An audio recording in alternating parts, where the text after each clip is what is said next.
Hey everyone, welcome back to my channel. I can't live without you का next episode लेकर आई हूँ। Please channel को subscribe करना, लाइक करना एंड कमेंट करके बताना ये एफ कैसा लग रहा है आप सबको। तो पिछले एपिसोड में हमने देखा था कैसे विंग ने वांग जी को प्रपोज किया था। वांग जी को प्रपोज करने के बाद विंग वांग जी को देखे जा रहा था। वांग जी जिसके लिए बहुत ही शॉकिंग था। ऐसा नहीं था कि वांग जी को पता नहीं था, वांग जी एक्सपेक्ट नहीं कर रहा था, वो सब कुछ कर रहा था, उसे सब कुछ पता था। उसे ये भी पता था कि विंग और उसका शादी होगा, विंग उसे अपनाएगा, विंग उसे अपना बना कर रहेगा। अगर वांग जी ना भी चाहे ना तब भी ऐसा होगा। और यहाँ पर तो वांग जी चाह रहा है ये कि विंग उसे अपनाए, विंग उसे अपना ओमेगा बनाए, अपना मार्क ओमेगा बनाए। लेकिन फिर भी वांग जी के लिए ये बहुत ही एक्साइटिंग और बहुत ही ज़्यादा नर्वसनेस वाला एक सिचुएशन था। वो बहुत नर्वस हो रहा था, एक्साइटेड हो रहा था और बहुत ज़्यादा शॉक्ड था। पता होने के बावजूद उसका पूरा शरीर कांप रहा था। विंग वांग जी को ऐसा देख रहा था जैसे कि वो वांग जी के अंदर तक झांक रहा था। वांग जी के बिना कुछ बोले वांग जी के आंसर को समझ रहा था, लेकिन फिर भी वो वांग जी के मुंह से सुनना चाहता था।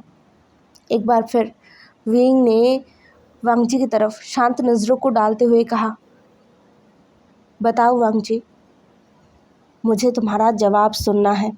क्या तुम मुझसे शादी करना चाहोगे? प्लीज़ मुझसे शादी कर लो। मैं तुम्हें हमेशा प्रोटेक्ट करूँगा और तुम्हें प्यार करूँगा। वांग जी एसी रूम में बैठकर भी उसके पसीने छूट गए थे, उसके होंठ कांप रहे थे और उसे समझ नहीं आ रहा था कि उसका आवाज़ निकल क्यों नहीं रहा है, उसके मुंह से कोई आवाज़ निकल क्यों नहीं रहा है। वो बहुत कोशिश कर रहा था हाँ बोलने के लिए, लेकिन नहीं निकल रहा था। उसके होंठ बस फरफरा रहे थे, जैसे कोई तितली जब पकड़े जाते हैं ना तब कैसे करते हैं वो छूटने के लिए, अपने आप को बचाने के लिए अपनी पूरी ताकत से अपने पंखों को फरफराते हैं, ठीक वैसे। और विंग शांति से बैठा हुआ था, जैसे कि उसके पास इतना वक्त है कि वो पूरा साल यहाँ पर बैठ के वांग जी के जवाब का इंतज़ार कर सकता है। उसके लिए टाइम मैटर नहीं करता। वांग जी बहुत मुश्किलों से अपने आप को संभाल के अपने मुंह से बस धीरे से हाँ निकाल पाता है, सिर्फ हाँ, वो भी धीरे से। विंग ने वांग जी के हाँ को सुना, क्लियरली सुना, लेकिन फिर भी उसने थोड़ा ज़ोर से कहा, लाउडली। बस इतना काफ़ी था वांग जी को और परेशान करने के लिए। वांग जी अपने नज़रों को इधर उधर घुमाता है और फिर थोड़ा सा समय लेता है और अपनी आँखों को बंद करके कहता है, हाँ मुझे करना है। मेरी मतलब ठीक ठीक है ना, मैं चाहता हूँ, बस इतना। और विंग शांति से अपने आप को सोफे पर ना एकदम लीन कर देता है।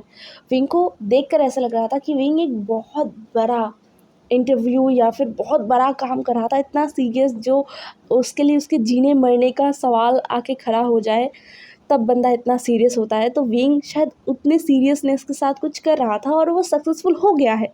तो विंग ने अपने आप को पूरा सोफे में ऐसे लीन कर दिया, अपने आप को एकदम रिलैक्स कर दिया और अपने आँखों को बंद कर लिया। वांग जी विंग को ऐसे देखकर अजीब तरीके से विंग की तरफ देख रहा था। विंग ने अपनी आंखों को बंद करते हुए ही कहा, बनी ऐसे मत देखो, मैं बहुत ही ज़्यादा नर्वस था, बट थैंक गॉड। ये कहते हुए विंग थोड़ा रुका और ज़ोर ज़ोर से सांसें लेने लगा और फिर अपनी आंखों को बंद रखकर ही कहता है, I love you so much Bunny, I love you so so so much. Wang ji के तो आंखें निकल आने के कगार पर था। वो इतना ज़्यादा हैरान हो गया विंग के बातों को सुनकर। लेकिन दूसरे ही पल विंग सोफे से उठ गया था और फिर बिना वांग जी की तरफ मुड़े वो सीधा वांग जी के कमरे से निकलने लगा था। लेकिन कमरे से निकलने से पहले ही विंग ने, be ready honey to handle me and advance congratulation, इतना कह के विंग निकल गया था कमरे से। और वांग जी बस वहाँ पर बैठकर देख रहा था। वो क्या रिएक्ट करे क्या नहीं करे उसे समझ नहीं आ रहा था। और उसके बाद लगभग 4 दिन वांगजी बस मुंह खुला रखकर आसपास देख रहा था, क्योंकि पूरे मेंशन को सजाया जा रहा था। मेंशन के बाहर जो बड़े से गार्डन थे ना, मतलब इतना बड़ा एरिया लेकर गार्डन था, वहाँ पर अलग अलग ट्रीज़ थे, अलग अलग एरियाज़ में डिवाइड करके फ्लावर्स, अलग अलग ट्रीज़ सब लगाए हुए थे, सब एकदम इम्पोर्टेड थे।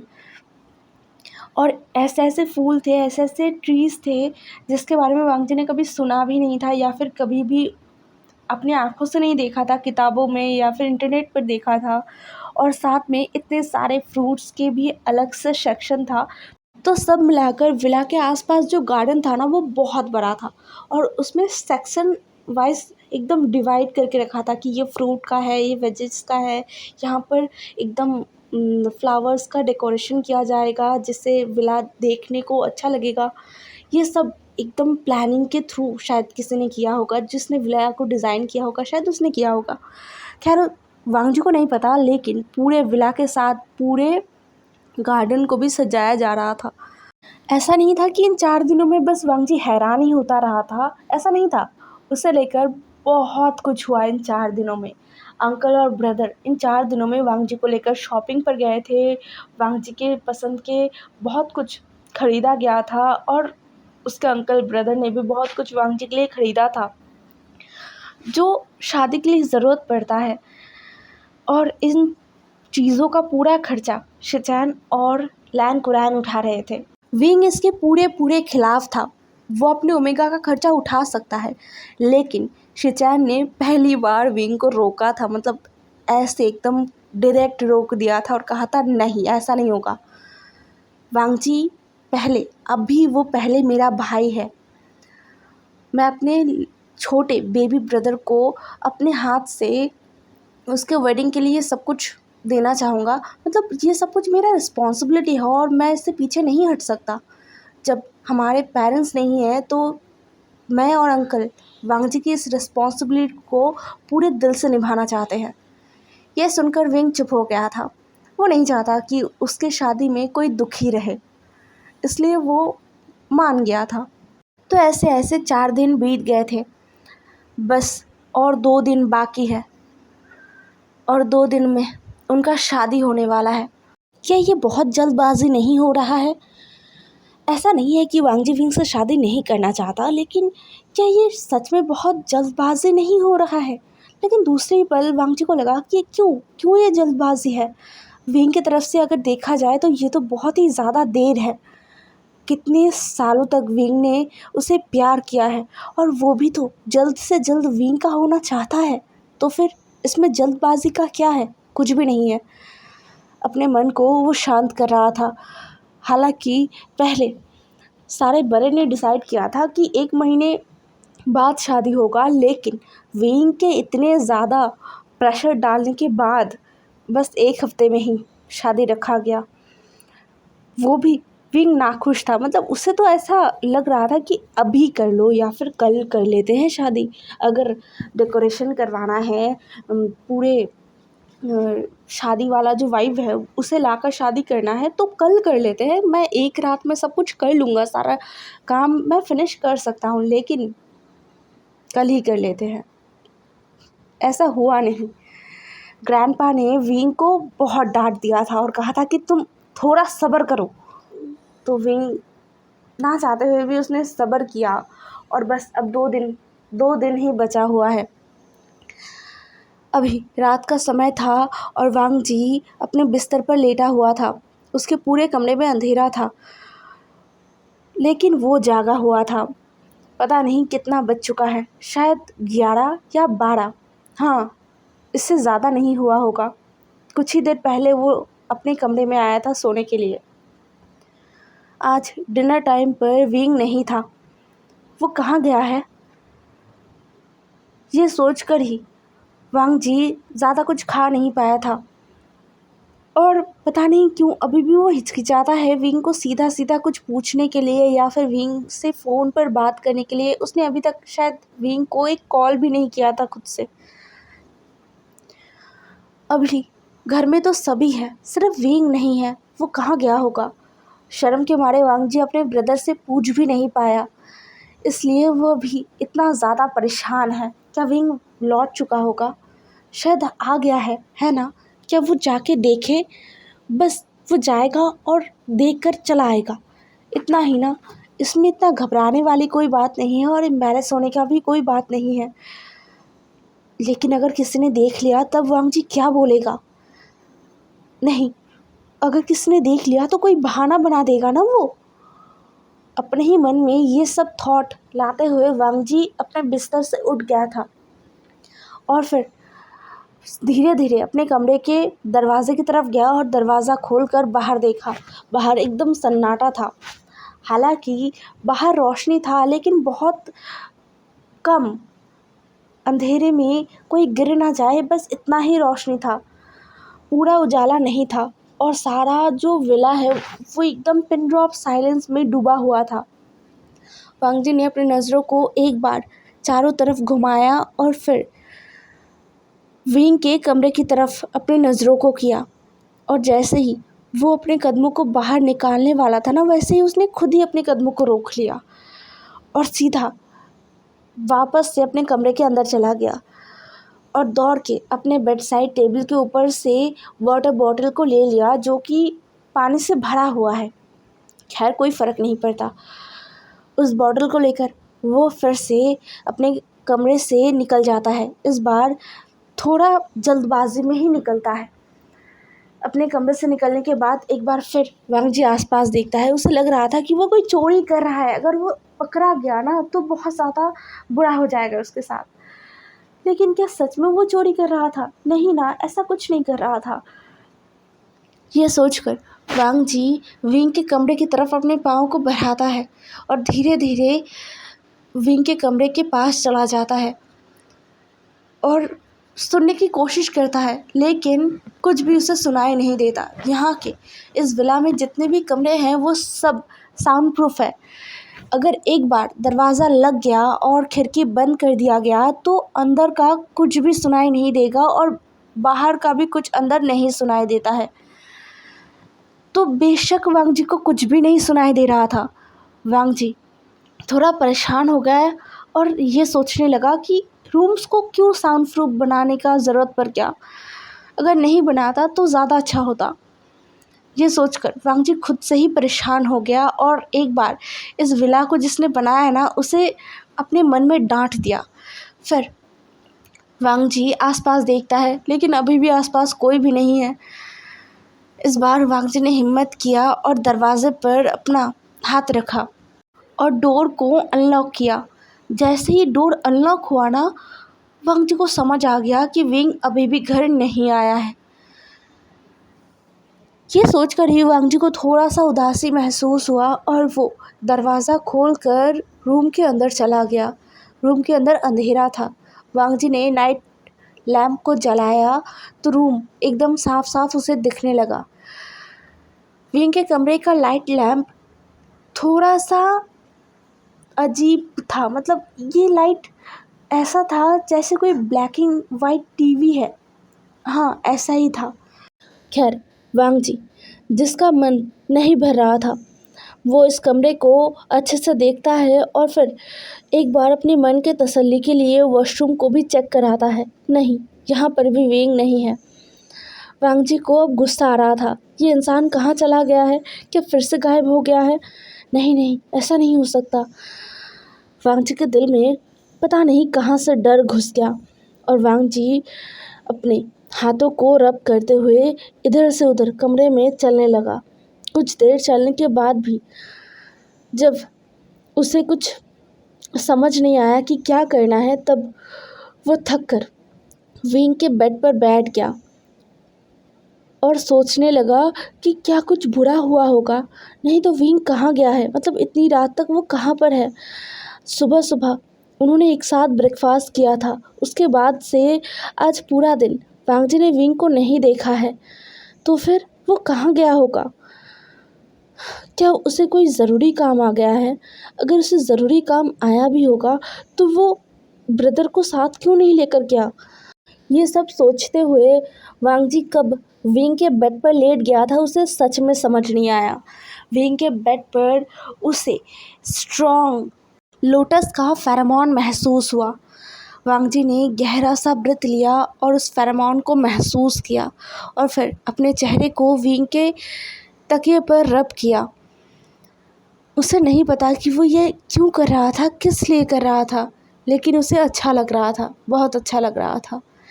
फिर वांग जी ने विंग के दूसरे तकिए को अपने बाहों में एकदम भर लिया और आराम से विंग के बेड पर लेट गया। उसे पता भी नहीं चला कि इस फेरोमोन को महसूस करते हुए वो कब सो गया। दूसरी तरफ विंग लगभग 2.5 घंटे से अपने जगह पर खड़ा है।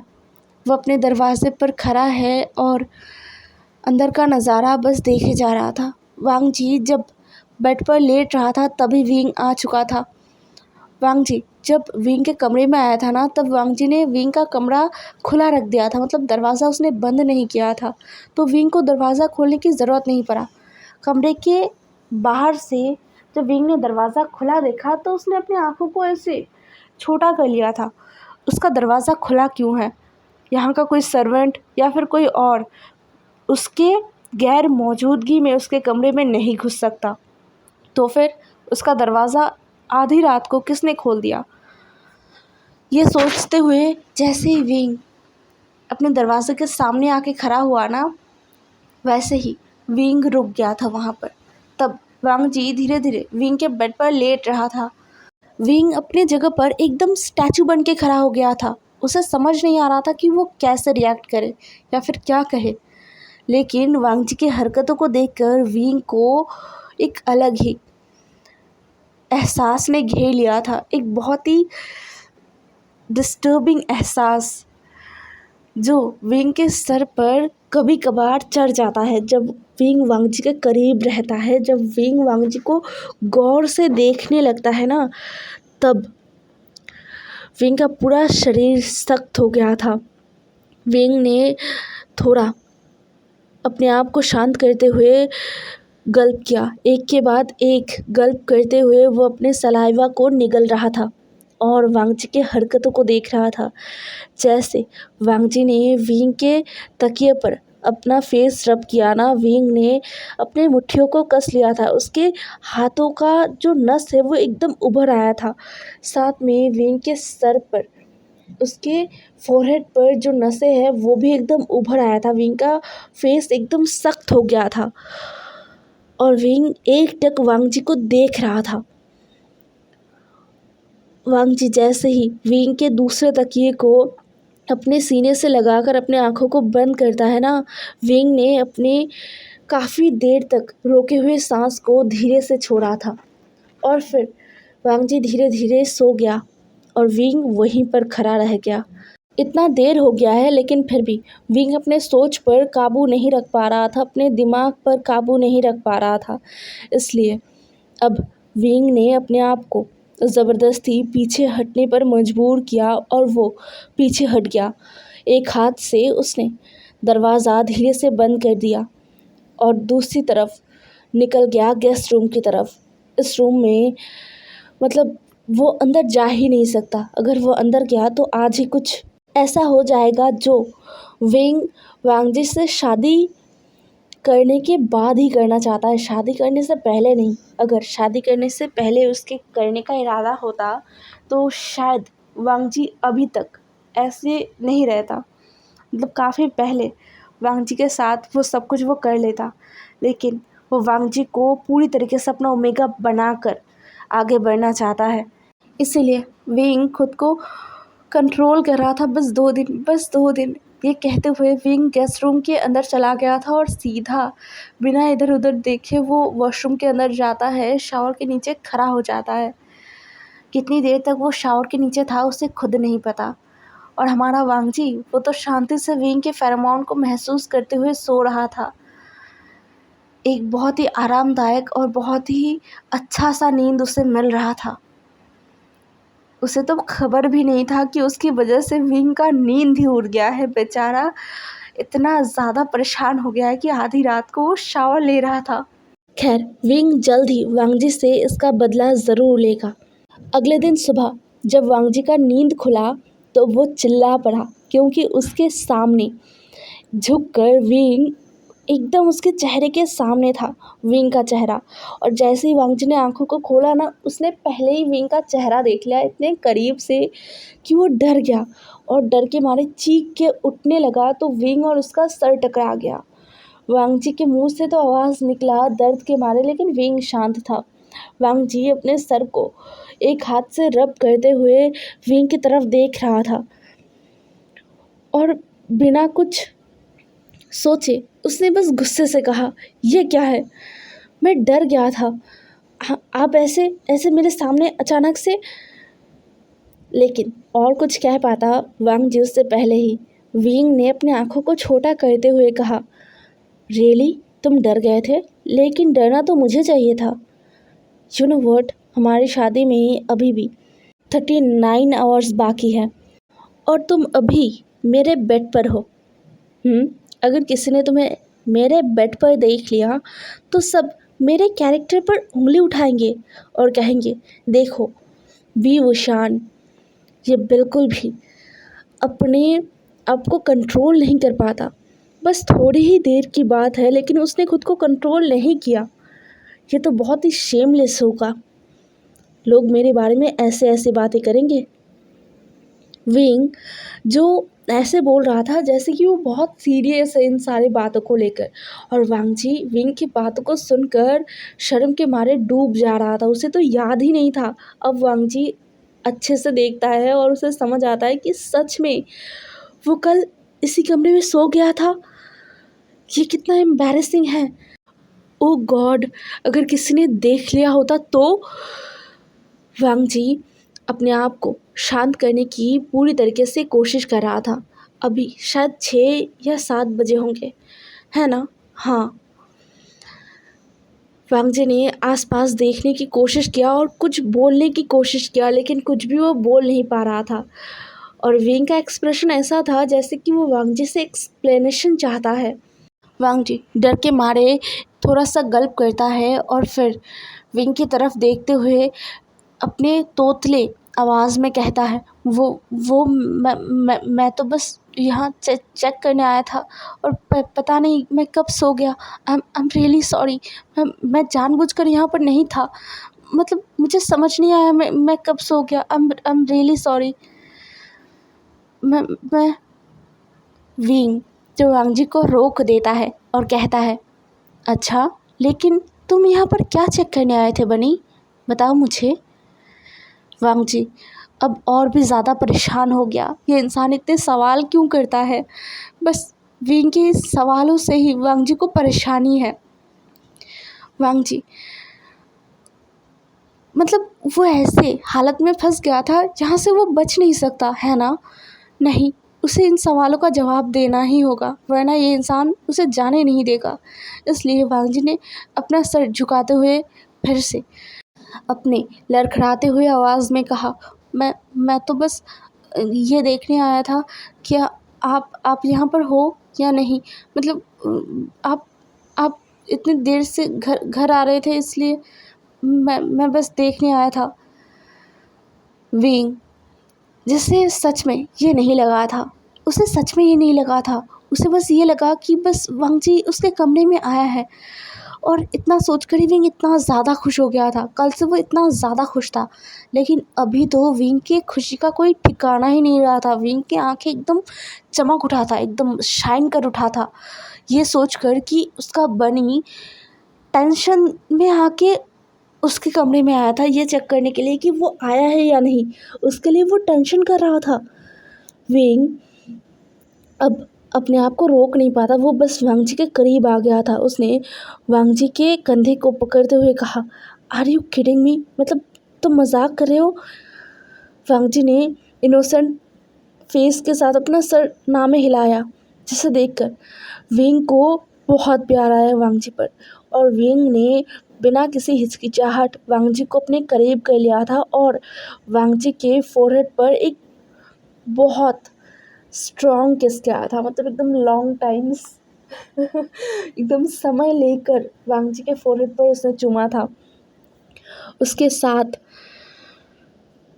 वो वांगजी का और अपना फोरहेड एक साथ मिलाते हुए कहता है, आई एम सो हैप्पी बनी, I am really so happy. मुझे नहीं लगा था कि ये रीज़न होगा। मैं बहुत ज़्यादा खुश हूँ। तुम बस ऐसे मेरा फ़िक्र करते रहना, ठीक है? मैं तुम्हें ज़्यादा परेशान नहीं करूँगा, बस थोड़ा थोड़ा परेशान करूँगा। ये कहते हुए विंग ने वांगजी को अपने सीने से लगा लिया था। वांगजी जो पहले ही बहुत ज़्यादा शॉक्ड में था, बहुत ज़्यादा एकदम हैरानी में था कि उसे अभी अभी किस किया गया था एकदम उसके फोरहेड पर, और वो भी वांगजी को अभी भी ऐसा महसूस हो रहा था कि उसके फोरहेड पर विंग के लिप्स है। ये सोचकर ही वांगजी को शिवरिंग महसूस हो रहा था। शॉक्ड में वो कुछ कह नहीं पा रहा था। ऊपर से ऐसे विंग ने वांगजी को सीने से लगा लिया था। वांगजी का तो दम निकलने वाला था। कुछ देर बाद विंग ने वांगजी को छोड़ दिया। वांगजी तब तक खुद को संभाल चुका था और थोड़ा सा शांत हो चुका था। फिर विंग ने वांगजी का चेहरा सहलाते हुए कहा, ओके बनी, चलो फ्रेश हो जाओ, मैं तुम्हें किसी से मिलवाना चाहता हूँ। बहुत ही खास गेस्ट आने वाले हैं आज हमारे घर, हमारे शादी को अटेंड करने के लिए। ये कहते हुए विंग वांगजी को उठा देता है बेड से और वांगजी को सीधा वॉशरूम के अंदर छोड़ आता है। वांगजी रोबोट की तरह चल रहा था। मतलब सच में उसके साथ, उस बेचारे के साथ क्या क्या हो रहा था, वो खुद के फीलिंग्स को संभाल नहीं पा रहा था और ऊपर से विंग एक के बाद उसे शॉक्ड किए जा रहा था, उसे एक के बाद एक झटका दिए जा रहा था।